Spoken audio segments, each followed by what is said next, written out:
In a polarizing world, 25 founders chose curiosity. We went to China to listen, to learn, and to see for ourselves. We thought we were opening a window. We ended up looking in a mirror. Now you're ruining my hair moment. Because I didn't prepare. Maybe we have to summarize it a bit, but it's okay. You have a napkin or something? I'm dripping. I see many, many cameras. Welcome to China. Welcome to Shenzhen. Welcome. Before this trip, what did you think you already knew about China? I expect that I already know a lot about China and how fast things are moving here. I did not know, to be honest. AliExpress, cheap things, copies. Very focused on hours and FaceTime and the 996 culture. Like mythical, faraway place. China was famous for copying. And today, China is definitely leading in certain areas. We're talking about the Shenzhen speed, building 3 stories of a building every week. 45 years ago, tiny fisher town, 50 million GDP. Today, 550 billion GDP. Well, you taste it and feel it everywhere here. You see the innovations. You see everyone moving with touchless payments everywhere seamlessly. The taxi drivers, the concierge, everybody is involved in technology. There is 95% of the cars electric. That you see self-driving cars on the street. They have drone deliveries. They have robot deliveries. It's absolutely insane. Was there a moment where you felt, oh my God, we're really behind? Yeah, that was the day, that's the moment I arrived here. I have been for the first time in my life in a meeting room where I think 10 or whatever number of humanoids walked in. I think that really kind of gave me goosebumps. And can you describe for me the electronics market? What did it feel like? It felt like infinite. Drones that can follow you, but here there are like 20 different brands and they are trying to compete with each other. Every single blue ocean strategy turns into a red ocean strategy in China. And so in other words, every new idea becomes super competitive really fast. We tend to look at China very much as, this status driving strategy for, long term, where we underestimate the entrepreneurial power and the hyper competition here. So just build companies and innovate like crazy, and then a lot of them go under, and that's not a problem. In Europe, where we've always balanced speed with sustainability, here in Asia, what you're seeing is go break the glass, we'll learn, we'll figure it out, and then we'll put it back together. It's actually a socialism that uses capitalism to the max. And I think our big failure is that we tend to be very good at articulating what can go wrong instead of, hey, what is the opportunity here? As the Canadian Prime Minister said in Davos, will we have a seat at the table or will we be at the menu? China is 80% positive on AI. Europe is 80% negative on AI. If there's a new thing, there will be 20 competitors, but then it narrows down to 3, 4, 5, but these ones will be very strong in the end. The Chinese philosophy here is that what we learned is that if you compete very hard, only the best will emerge, and then those go internationally. It makes us also face some choices here in Europe. China has the capability to win anywhere in the world, but the rest of us need to make a choice. Do we want cheap, fast, efficient, and great quality, which they've gotten to be, or are we going to choose a different path? Here in China, every single person I talk to is talking about agents. Who cares about the model? Models are exchangeable. You have to build the agent layer. I don't think technology-wise they do something that is impossible to replicate. What is Fresh Hippo? What was special about it? So they cut this store into 4 pieces, and then they put like belts, conveyor belts around the stores. So they can do like one order with a lot of people at the same time.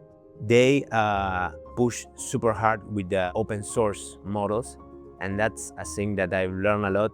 How important it is to be able to host your models and provide the inference to a lower cost and all the modes that this creates. So what's the first thing you do when you get back to your desk and... Fine-tuning open source models. So in China, the way products and services are brought to market is there's a problem identified, we're bringing it to market. It moves really fast and iteratively.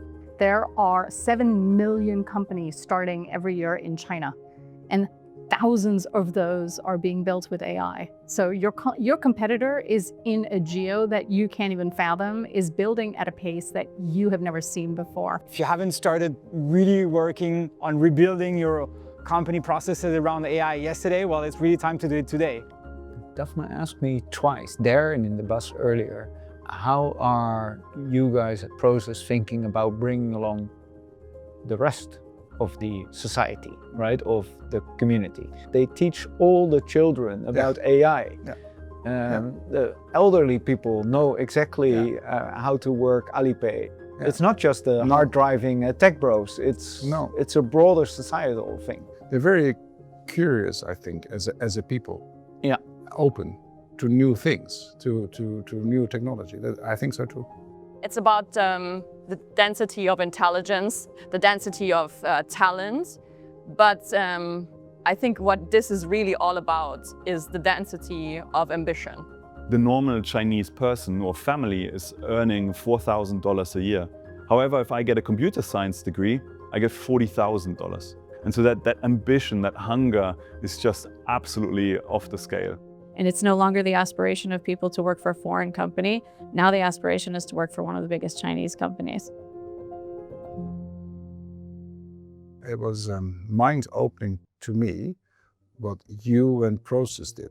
You invited, I think, 30 or so outsiders to that meeting. That in itself is a fantastic step forward. To open up, to put the windows open and to hear new things. We should do the same. There are rarely moments where I think I'm in a room and I'm like kind of history is now happening. It's like one moment in history where I probably am like, I don't know, 50 years old and I will look back and I will be like, I heard that first at the Prosus Summit. I have a big Japanese investor, and so I'll tell you a secret, but they invited me to go to see Sam Altman.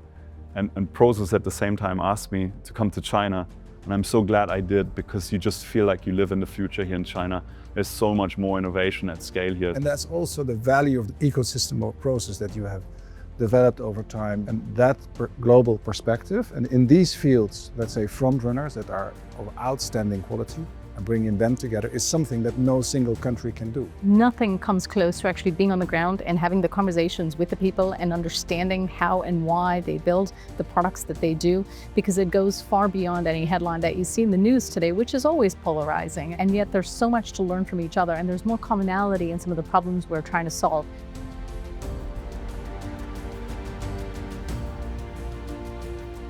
What can we do to lift up our own mentality, our own spirits? We need to be more selective for ambitious people.